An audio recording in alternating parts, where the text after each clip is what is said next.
You're listening to For the Republic, a love letter to Star Wars animation.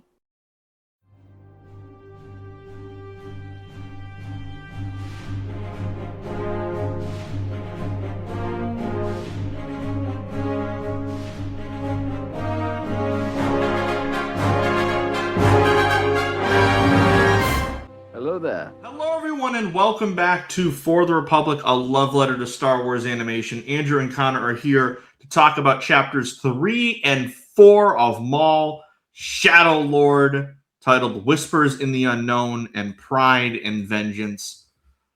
Oh boy, we've got some stuff to talk about here. It's been a very big and exciting week for Star Wars.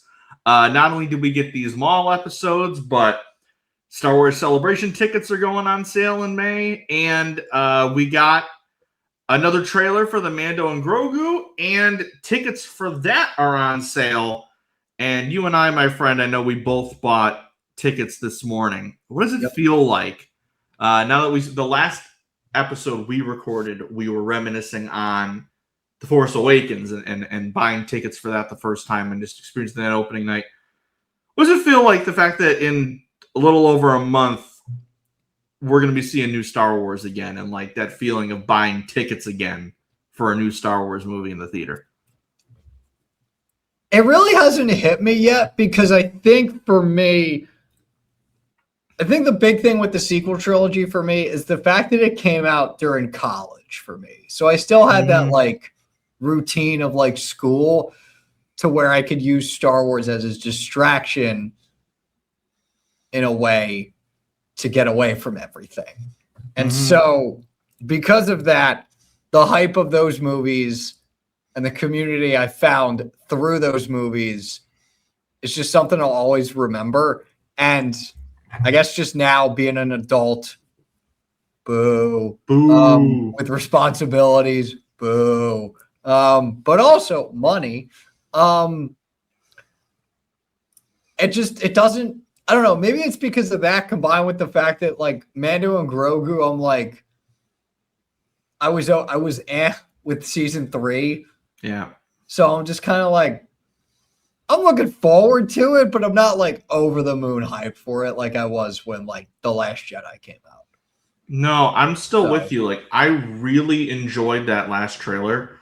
And I guess we can also segue into briefly talking about this new trailer, but like I was so excited this morning when I bought my tickets, because I'm like, okay, it's starting to hit me, like all of the promos and stuff for all the different theaters came out, and like, oh, here's this poster and here's this poster for this format and this format. So I'm like, okay, I got tickets, I'm ready.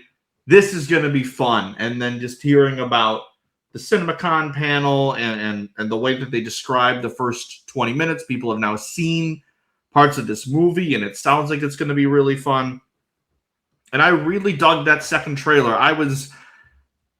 For the first like year or so, probably more, that we knew about this movie, I was a little lukewarm, to say the least. Because like you, I wasn't huge on Mando season 3, and I just didn't know how to feel about this movie, and what we've been seeing from it didn't overly excite me. That first teaser, I didn't really care for that much. But that second trailer I thought was awesome. I thought the second trailer was so cool. It really got me hooked. I was fully into it. Then it was the point where like we started seeing merch and seeing Black Series figures for the movie in stores. That got me really hyped. I got one of the Colonel Ward figures that's on my shelf over there. I'll do an apartment tour at some point once I get this office fully set up. And then that trailer the other day, yesterday actually, I liked it. I wasn't blown away by it. I definitely liked it more than that first one, but I definitely still think that second trailer knocked my socks off. And I'm seeing a lot of people love this new trailer. And I'm glad that it's connecting with people and it's still getting people super excited for this movie, and hopefully going to get a lot of people and a lot of Star Wars fans to go out and see this opening weekend. It just felt more of like the same. It felt more of like an appetizer of what we've already seen. Like, Yep. okay, so we know it's this adventure. Here's some cute Grogu moments. Here's more of a basis of the story. We got some more Embo, which was really sick. Got to see more of Zeb, which I liked. And we got to see some of the stuff that we haven't really seen fully in the trailers, but we know of, like when he's riding the ATST, which was pretty cool. And the scene at the end when he's on the droid, the STAP ship from Phantom Menace, that was awesome. So there's definitely things I'm excited about from this trailer, but there were a lot of like reused scenes from the first couple trailers, so it just felt like, okay, we still don't have like a boom story reveal trailer. This is more like, you like that other stuff we put out, here's a little bit more of that with a couple more things sprinkled in. So it was a good trailer. I didn't think it was a great trailer.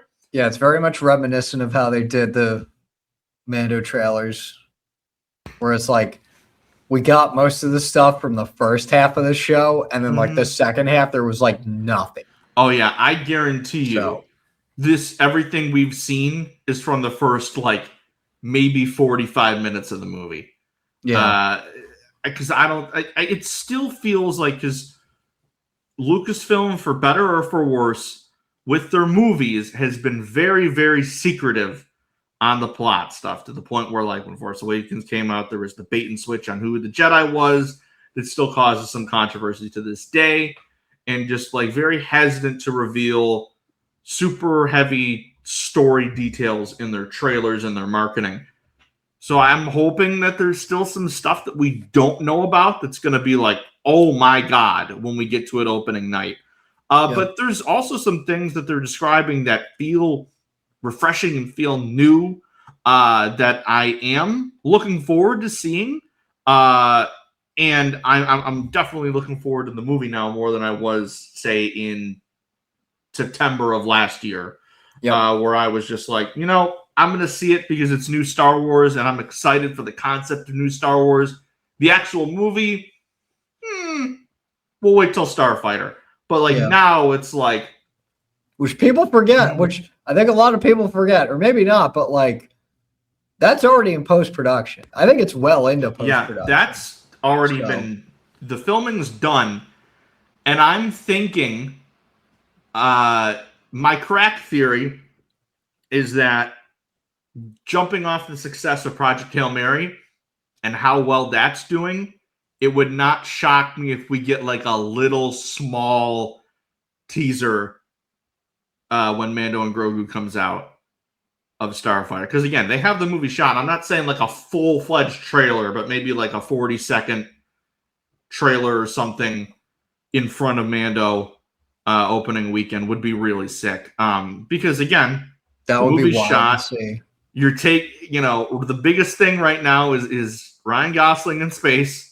Here's another Ryan Gosling in space movie, and it's got the Star Wars in it. So like that would be a way to get people talking a year out, because I am very excited for that one. But again, tickets going on sale, I think, made me feel like, oh man. Like I texted my friends, I'm like, oh man, we're gonna see a Star Wars movie. Like, I don't know about you. So for me, at least, granted, I also don't really have that many Star Wars people in this area that I know. So I'm seeing this by myself for its premiere. I don't know about you.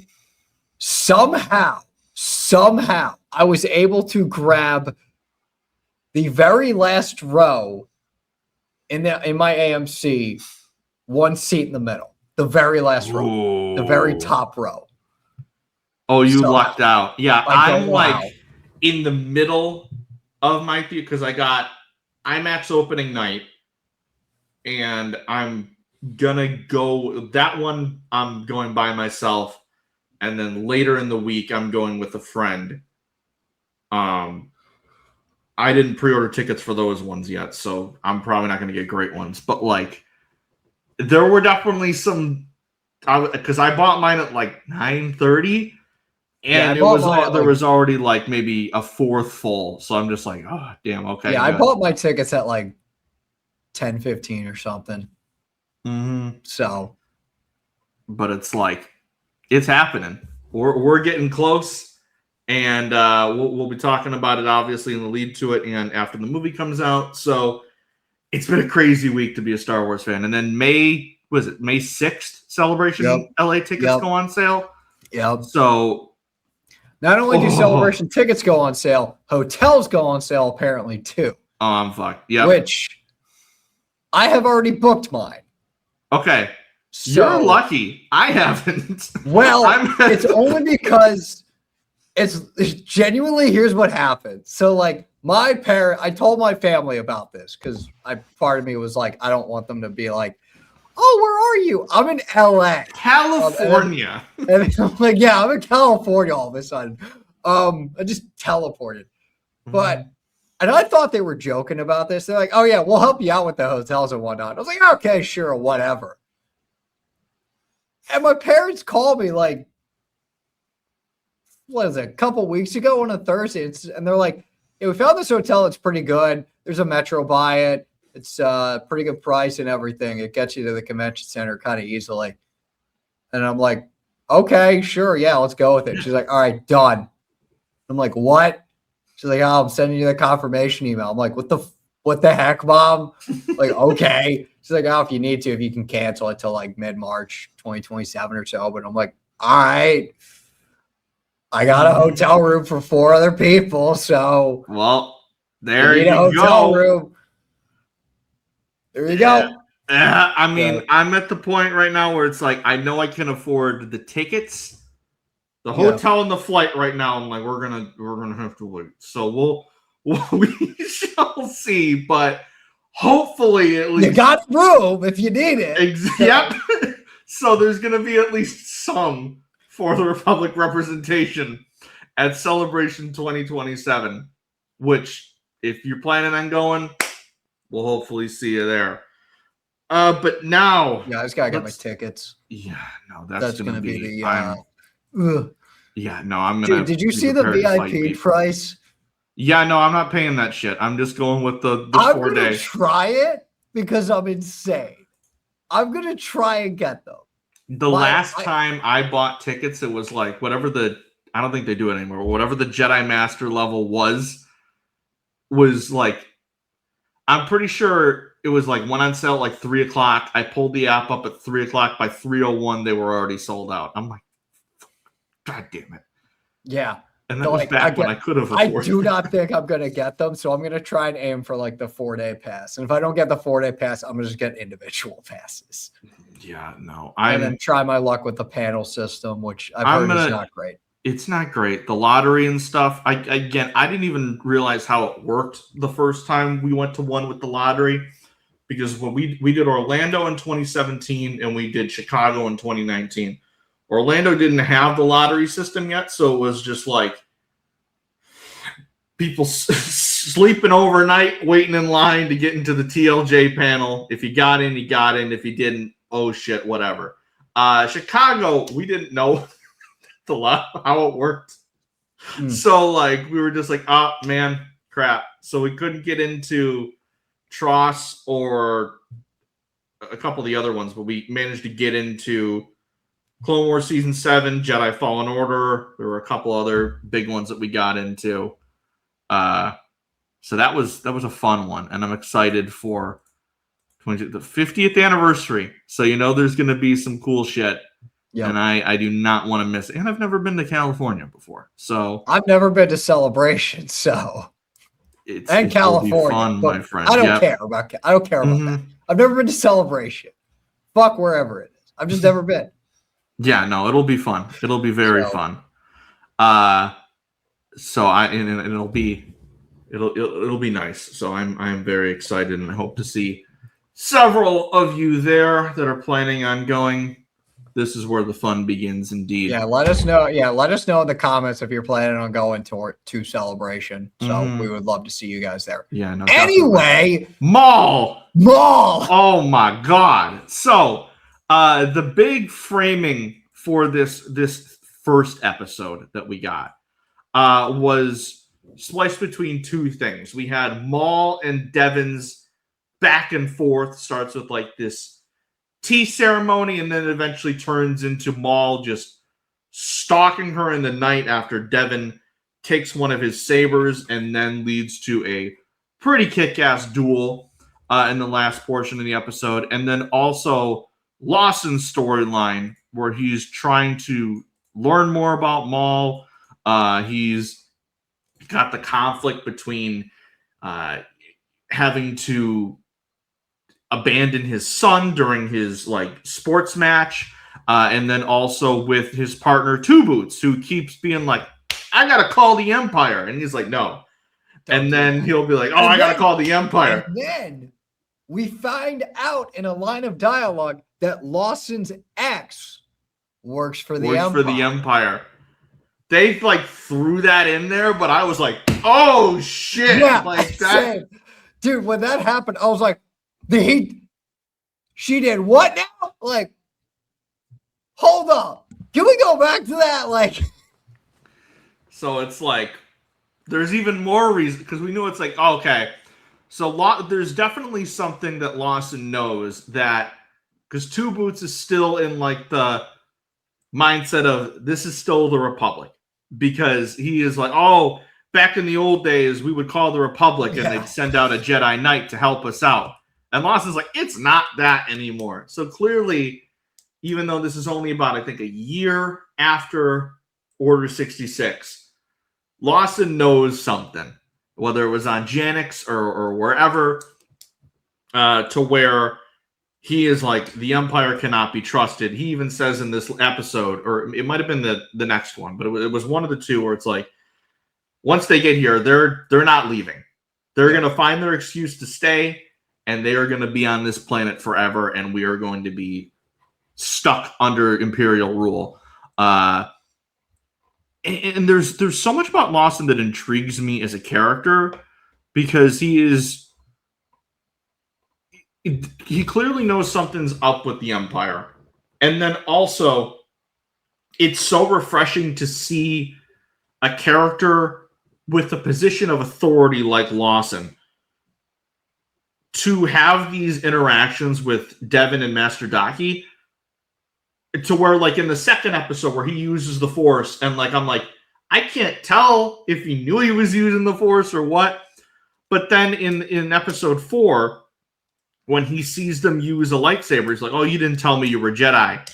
And it's just that, and he helps them escape. It's just it's refreshing to see someone with some kind of authority to not just immediately throw them under the bus.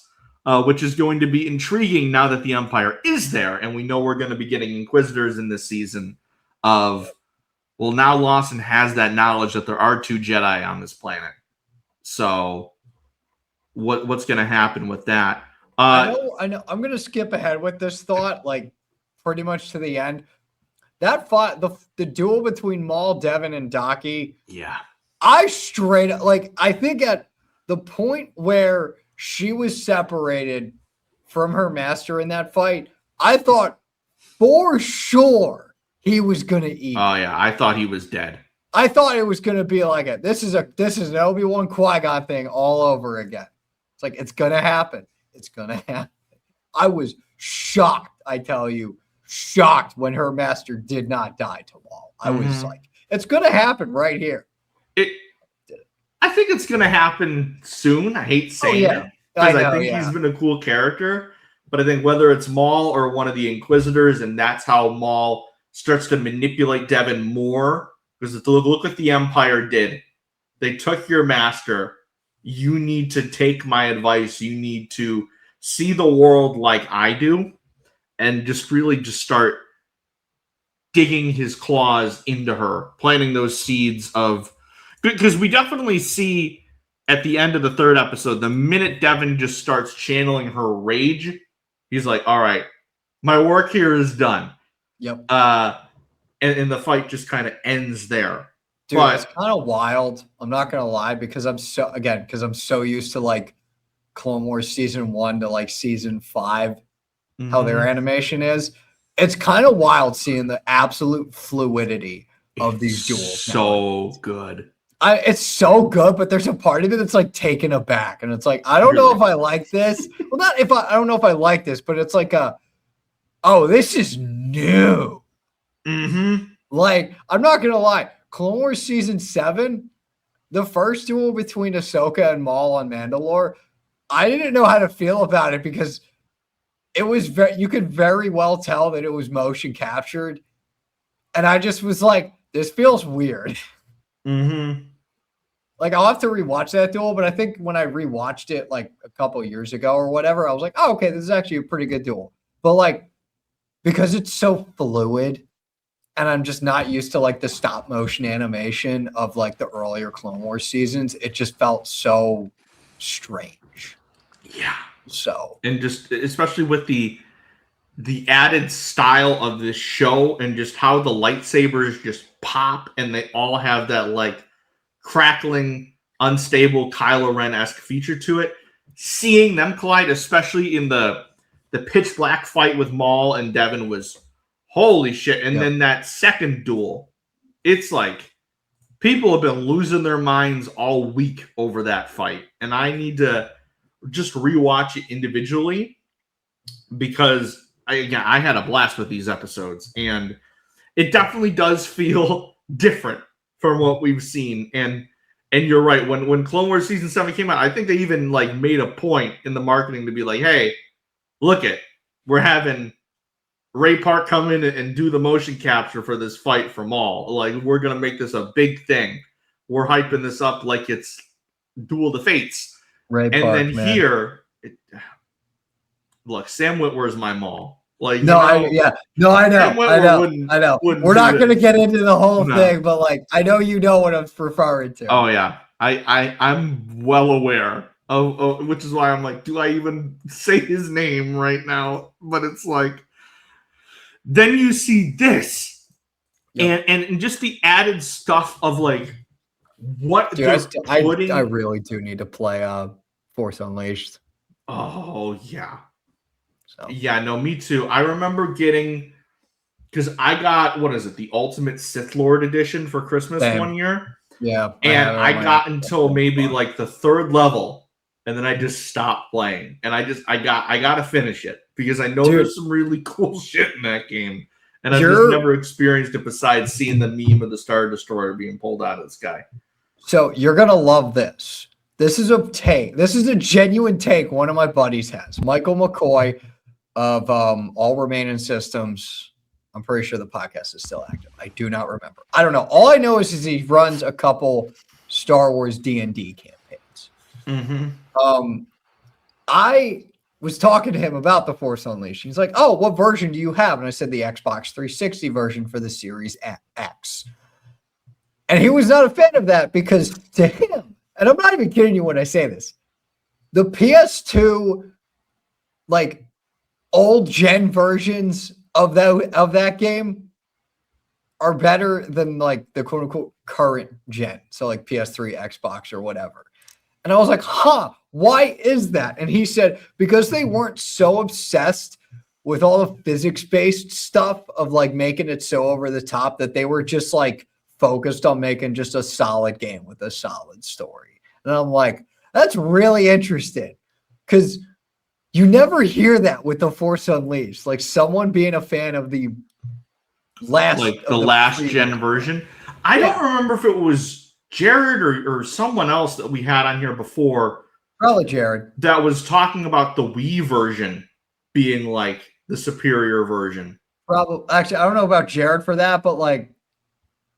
Okay. But I remember someone on this show a couple years back saying something similar. I think it was the Force Unleashed game of, like this was how I first experienced it. So this is like where I go to for the game. I could be completely making that up, but I remember hearing something very similar to that. I've never played the PS2 version. I've only ever played the 360 version. I didn't even know there was a PS2 version, not gonna lie. Like I just thought Force Unleashed was one of those titles that just released just on the current gen consoles. Yeah. Well, I mean, they were still making PS2 games until like 2010. Yeah, I might need to get a PS2 version of the PS2 version of the Force Unleashed once I play the 360. There was a DS version. I was trying to remember. Like, there what? That's there right. Oh DS, my god! PSP. I didn't even realize it was released on the Switch. So this is news. Like, I'm just seeing this now. Dude, they're putting Elden Ring on the Switch, and I'm like, that's crazy to me. That's gonna melt the system. Yeah, like Elden Ring of all games, really? Like, fucking wild. I need to play that. I will play that at some point. I just need to get through my backlog. But yeah, I know Sam Witwer, my king. What's crazy about? I need to hear his takes on the Jedi games because I'm sure he's played them. I'm sure he has. I mean, there's some opportunity there, timeline wise, that would be pretty sick.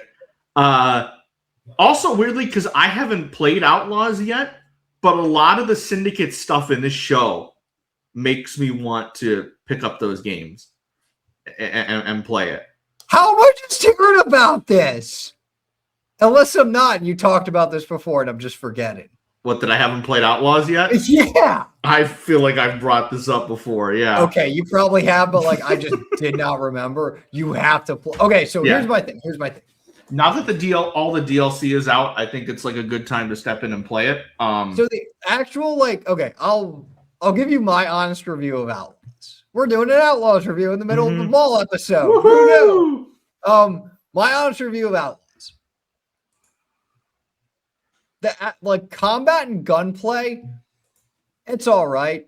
The stealth stuff, pretty okay. I think just the fact that it's dressed up as Star Wars makes it a little more exciting for me. Story's okay. Kay Vess is a pretty cool, I'd say a really cool character. I like her. I like how her arc, quote unquote, goes and everything. Because the one thing that really endeared me to her was the fact that you know how some characters, they just kind of come in and they're really charismatic and they're pretty successful at most things. Yeah. And then there's like that one or two things where they're like, I'm not that great at this. Kay's whole thing is like she gets kind of thrust into this underworld or into like the crime world or whatever. And she's just kind of like bumbling her way through at most points. And it's just kind of figuring shit out on the fly. And it's cool to see, like in terms of her story and whatnot. So that's cool. The best part, and I mean this genuinely, the absolute best part of Outlaws to me is the traversal in the open worlds, and especially going ground to space, space to ground. Like just flying around in your ship, just in space, in orbit on the planets. So cool. I'm glad to hear that, because the one thing I've always struggled with Star Wars games is no matter what the game is, I'm dog shit at space levels. So actually, you'll get to like space combat and everything, and it's pretty okay. It's not, I mean, it's really not that hard. It's kind of tedious, but just the one thing I love about it is like you'll like go into like there's levels on the planet, and then there's like locations like in the space right above the planet. So there's like little like, I don't know how else to say it. Like there's a little just locations and mini games and whatnot in space above the planets. Here's the best thing Star Wars Outlaws does. You know how everyone bitches about Tatooine? Yeah. And like everyone's like, oh, Tatooine's like, really boring and everything. You can't really do anything. And then like when Jeddah came out, it was like pretty interesting in how it was portrayed in Rogue One and everything in some of the comics. Outlaws kind of made me fall in love with Tatooine. Because of the fact that like when you ride around, like you get like a speeder. I forget how you get it, but like I just started a new playthrough on the Xbox just to be like, let me get the achievements again. you get a speeder and you can upgrade it throughout the story. And just kind of traversing Tatooine in the sand and like the dunes and the desert, and then like you can go to like Mos Eisley and a couple other little settlements and towns that are really cool. Just that alone, just traversing Tatooine in that game is so fucking cool. On the flip side, I hate Jedi in Survivor. I hate it. Loathe it, actually. Every time I have to go to that fucking planet in Survivor, I hate it. I just do not like it. And you might think that's a surprise coming from me. I can't stand Jedi. It's so empty. It's so empty. But like on the flip side, Tatooine's so pretty empty in Outlaws. But at least you have a speeder bike to go around with it, and it makes it cool to me. I love just fun. The thing I just love about Outlaws is just the fact that you can just get on your speeder bike and just fucking just ride around. Like just chill, like just relax and ride around. It's great. I've heard more than one people just talk about how their favorite thing to do in Outlaws is just play sabacc. And I just think like that is another really cool aspect of the game is you can just spend like 2 hours playing sabacc. Dude, the sabacc is so good, especially once you get like, you know, a bunch of skills and upgrades in that for KVS. Like once you get like, I guess, quote unquote, to the top or whatever in terms of like what your ability is, dude, it's like, it's addicting. It's incredible. I can't believe I forgot about sabacc. It's so good in that game. It genuinely is like that, and the Traverso are like the two best parts of that game for me. They're so fun.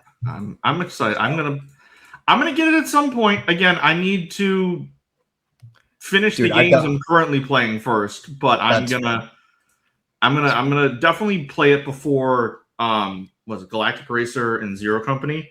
Because I forgot about those games. I don't know if I'm gonna play those. Not because I don't like. Well, I don't know if I'm gonna play Zero Company because I'm not a turn-based person. Oh, see, no, I am. So I'm excited for Zero Company. But I definitely want to play it because I feel like people. Let me see if you've heard this before, Connor, in this fandom and in this planet. People, because there's a woman main character or a female protagonist, just brushed off the thing entirely and didn't give it a fair chance.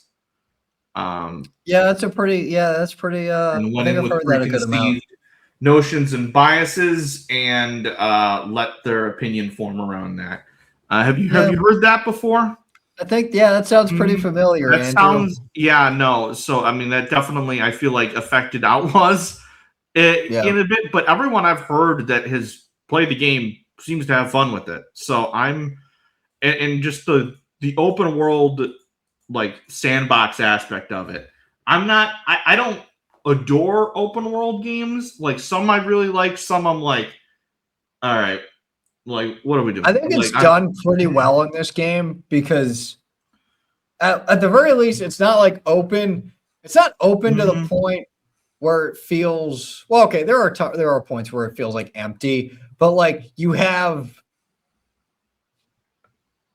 4 main planets you can go to in the game. And like one that's added in like an asteroid type planet that's added in one of the DLCs. So like 5. So yeah, you have like 4 planets you can go to. They each kind of have their own unique things to offer. So, which I'm going to hate having to do again. Yeah, on the Xbox. Yeah, that's gonna be irritating. That's gonna suck. But when Star Wars is done, like dipped its toes into open world stuff, I've enjoyed it, and I think it's been very fun and gets you into the world very nicely. So I'm hoping once I do play it, I'll have fun with it. Anyways, back to Maul. The point I was trying to make before we went on that Force Unleashed and Outlaws tangent is the thing I find so sick about the lightsaber combat and just the lightsaber stuff in general in the show is what's like added in to Maul's saber. Like he ignites it, and they've said that like bits of Sam Witwer's scream is added into Maul's saber ignition, and then the entire time Maul and Devon are fighting, you hear tidbits of like the Sith chants from the Phantom Menace, which I was going crazy noticing that the first time. Like, oh my god, the sound design in this show is next level, and that fight was just incredible. Just again from Devon retrieving the saber and just like him just stalking her in the night, just peppering in these things like, oh, you're a Jedi, you know, you like, why aren't you using the tools you have? Why aren't you taking full advantage, seizing your opportunity, seizing your power? And there's just so many great moments in these scenes. And just really trying to get her on the path of, okay, the Jedi Order is gone. The Jedi are gone. You were heroes of the galaxy and you were treated like traitors. How are you going to react? What are you going to do? And I love that moment at the very beginning where they're having the fight. It's like, you seem to know who I am, and I can be the person you think I am if you really want me to. But I want you to listen to me. And I just, again, we've seen Maul in these stories, like in Rebels and in Solo, try to get an apprentice figure. In Rebels, he's trying to do with Ezra what he's doing with Devon right now. I'm very intrigued of where this is going to go because these are brand new characters. And Maul, in this point in the timeline, is pretty open-ended. So if Devon is to fall to the dark side and be Maul's apprentice, especially because we know we're getting at least one more season, I'm very excited to see what they do with this and see her back and forth between her master and Maul, because there are points where she's trying to escape and she wants to leave, but she doesn't. And she's there, and she does eventually escape, and it returns to Master Daki in the 4th episode.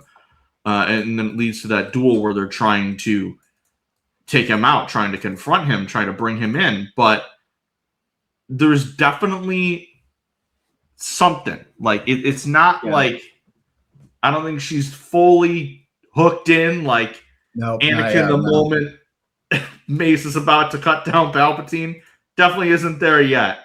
But it might be like that first conversation that Palpatine and Anakin have in Revenge of the Sith, where he puts in that, oh, is it possible to learn this power? Not from a Jedi. And it's like, oh, is it possible to adapt in this world under under the Empire? Not if you're a Jedi. Like, those things are very intriguing, and I do love the back and forth. Then to bounce back to Lawson, I think I really, one of the things I pointed out in my last recap was seeing a guy like this be like such a morally strong, like good-natured character that wants to do right, but he's also just keeps disappointing his family. We know that his wife and him split. Now we know his wife is an Imperial. So there's going to be some drama, especially if she's on that Star Destroyer at the end of the 4th episode. Like, that's true. What's going to happen there? And dude, I just had the most fucked up thought. Not the most fucked up thought. I don't know why this just occurred to me. What if his ex-wife's Governor Price? Oh my god! That would be the funniest shit ever. That would be just so goddamn hilarious to me. I don't know why. It's not going to happen. It is very much not going to happen. But that would be if it does? That would be so freaking funny. That would be so freaking funny, man. It's like, God. what? Yeah. Like, That would be a Rebels connection right there where we'd be like, what the hell? Like, that would be fun. That would be really fun. God, that would be so hilarious, actually. But I do really like how when we see Lawson like show up to his son's space lacrosse match. Yep. And he's like, his son is like probably just expected Lawson to not show up because he seems like he's a very absent parent. Where there was definitely some like tension and some strained relationships in that first episode where we get introduced to Riley. He's like, I didn't think you were going to be here. And he's like, oh, so-and-so saved you a seat. And it's like, oh, I'm going to stay here. You know, it's a better view. And it's like, you can just tell immediately that Riley's like, this fucker's going to leave, isn't he? But he's just still like excited. And then the minute Daki shows up, he disappears and you cut and you see the disappointment on his face. My theory last episode, which I didn't get to bounce off of anyone because it was the cursed recording week from hell was last week. But my theory is I think what could happen with Riley is I think he might end up joining one of the syndicates. And that is going to be a conflict between him and Lawson, is just he falls into the wrong path, ends up going against his dad in some way because he keeps getting spurned by him, doesn't feel like he's there for him. I think it's a possibility, but I'm very intrigued about this whole dynamic with, you know, his wife being an Imperial. I mean, maybe it's just a throwaway line to show like, hey, yeah, Lawson doesn't like the Empire. Or maybe like, no, we're going to see this character and there's going to be some conflict. I mean, it could be Riley ends up going with the Imperials and siding with his mom. It could be like there's so many different conflicts of interest you can go with Lawson, especially with Two Boots as well, being, we got to call the Empire every 5 minutes. And having that moment where he gets reassigned to desk duty and he tries to contact the Empire again after this stuff with the Pikes happens, and Lawson has to shut him down, which was like, ooh. And it's definitely upsetting because I feel like Two Boots in the first episode, even though he was like, oh, we should contact the Empire, was made to be like a likable character. So for him this whole time to just be like, we got to call the Empire, was a little bit upsetting. But we did get some stuff with Vario and the Pikes, and that kind of led to Two Boots being shut down and demoted because he has to leave Riley's match because of the stuff with the Pikes. And that leads more into the beginning of next episode where Maul goes after Krim. Vario, what do you think of Vario so far? He's interesting. He's very much a like his archetype I've seen so many times in movies before. Mm-hmm. Like not even in just Star Wars, but just in other stuff. It's so interesting to see because like I kind of know how almost it always goes. So I'm kind of like, okay, I kind of know what the fate of this guy's going to be at some point, but like, maybe not. Mm-hmm. It's always just interesting seeing that type of character in Star Wars. Yeah. And so it was so funny when we got to, when the first like couple minutes of the fourth episode happened, I immediately clocked. I'm like, oh, I know what they're doing. I know how this is going to go. Yeah. And so, yeah. We can get to that now. At the beginning of the fourth episode, we show up on Obadiah. We see Vario visiting the Pikes and basically try to say, oh, Maul, I'm warning you. Like he starts trying to negotiate with them. And then there's we see who we think is Maul.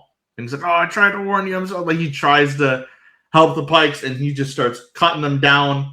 Vario stuns this Dathomirian, brings them to their leader, Krim, and they unmask him, and it's one of the Night Brothers that Maul's been working with. And then Maul just freaking goes off, kills Krim, and the whole time Vario's just like, what the hell? Like, I feel like he was in on it, but I could also see Maul going over Vario's head and be like, well, this part I'm not going to tell you. This part, you're stuck with me now. And then there's one of the guards that pledged loyalty to Maul. He's like, oh, what's your name, son? It's like, oh, you're in charge now, but you work for me. Yep. And you're really seeing him start to put the pieces of the Shadow Collective back together. Now that we know that the Pikes are settled, wouldn't be shocked if we get Black Sun, Crimson Dawn, maybe Dryden Voss appearance? Question mark? I freaking hope so. They had his model in season 7. It was there, guys. It's been what, 6 years? 6 years. Like it was today was 6 years since the first episode of Siege of Mandalore, which is wild to That's crazy. Mm-hmm. COVID was a couple weeks in.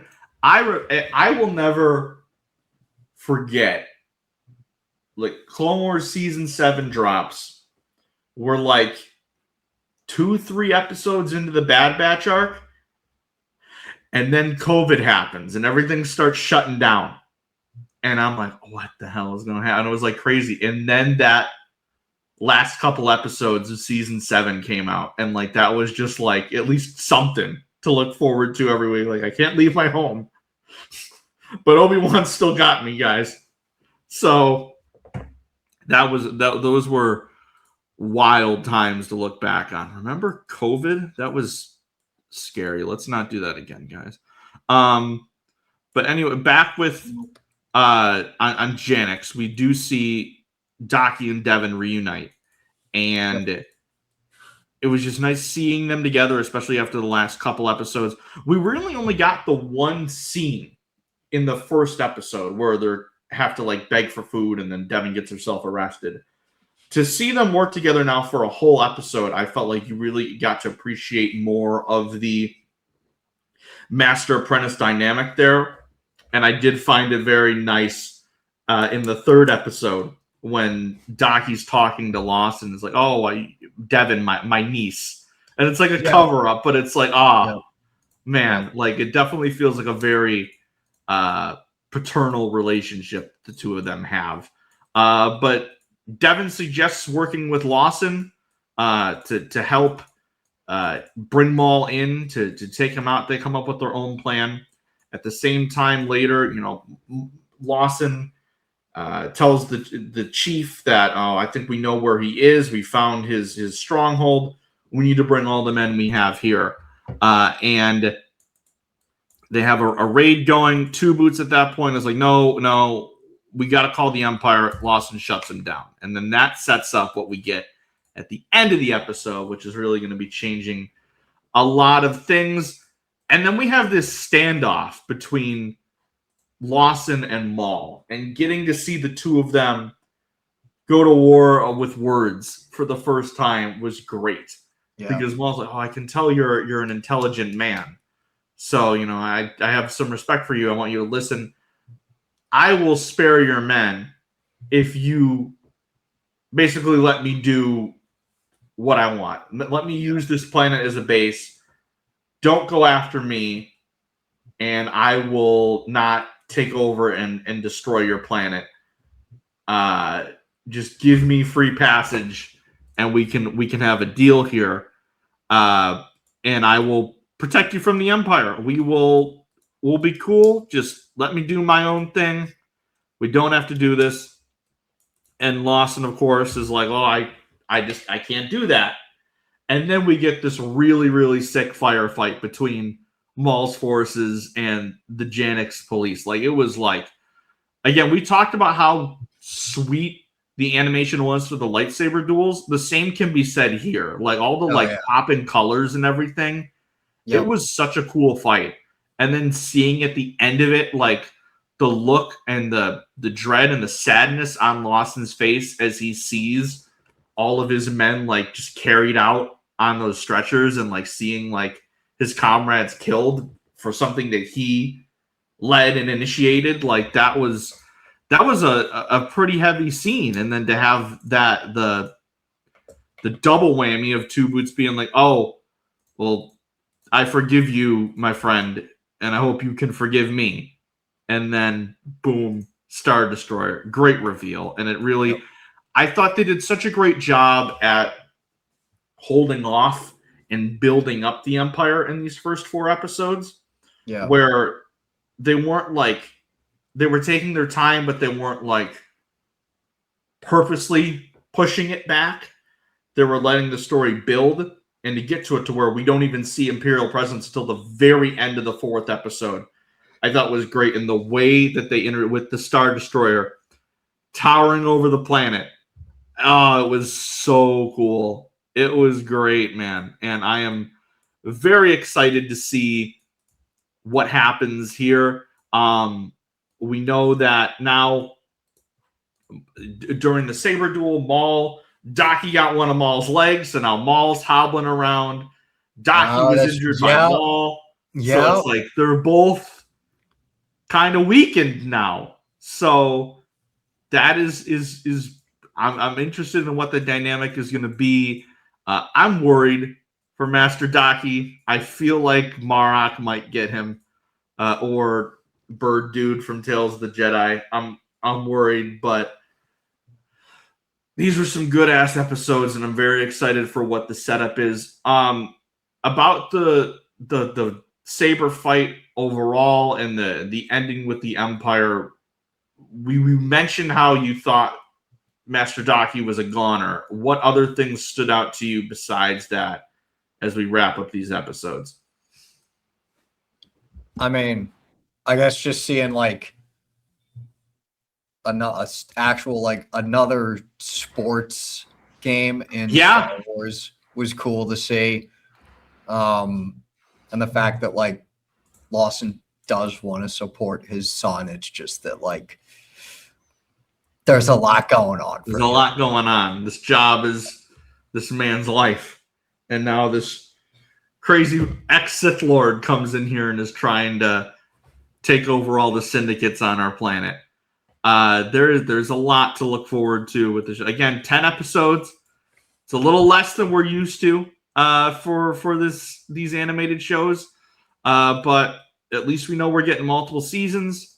So I'm excited of what they're going to do. And now that the Empire is here, what we could see brought into this series and get to see the conflict of what's it going to be like. Like we've seen more direct good guys against bad guys for the like Bad Batch was very much, these are, our good guys are former Republic characters going against the Empire.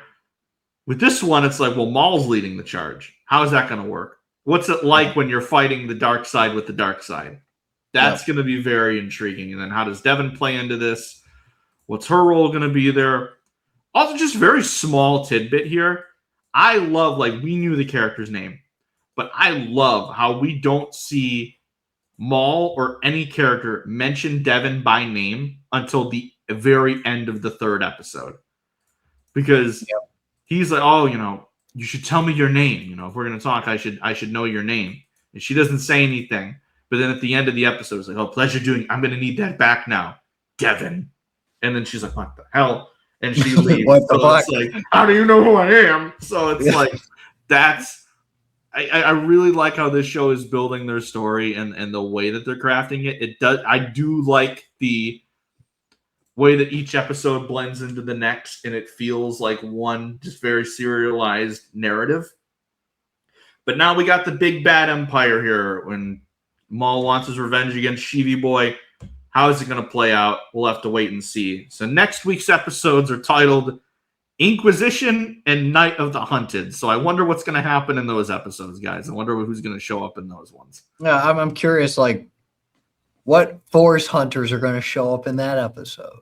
In those ones? I feel like it's not hard to figure out. I don't know, but I feel like we might be holding a funeral for a certain Jedi Master next episode, and I'm not looking forward to it. We're gonna be hitting some emotions, guys. But thank you for tuning in for our recaps for chapters 3 and 4 of Maul Shadow Lord. Hope you guys are enjoying the series so far. Let us know what your thoughts on what your thoughts on the series are so far.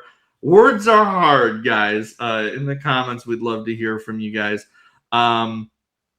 We got some exciting stuff coming. Like we said, we're about a month and change from a new Star Wars movie. We'll definitely have some stuff to look forward to as we get closer and closer to the Mandalorian and Grogu. We got our Clone Wars rewatch that we're still going through. We got the Battle of Geonosis is coming next. So, Maul's going to make it a bit difficult the next couple weeks, but we'll be figuring things out. And we got the rest of the series to look forward to. So it's going to be very exciting. Conor, where can everyone find you as we head out today? They can find me over at Twitter and Blue Sky, both at Depa Banana. Instagram, ConmanJFO. As pretty much everyone here knows at this point, I co-host over at another Star Wars podcast, Knights of the Nerd Republic, part of the Nerd Academy Podcast Network. You can just Google Nerd Academy Podcast. Our website should pop up. We have episodes on YouTube, Spotify, Apple Podcasts, wherever you find podcasts. And then I co-host and co-write questions over at the Star Wars in the Galaxy Epic Confrontations channel. Not channel, but like Star Wars in the Galaxy Epic Confrontations, a little trivia league that I co-host and co-write questions for. You can find all of our past, present, and future matches over at the Star Wars in a Galaxy YouTube channel.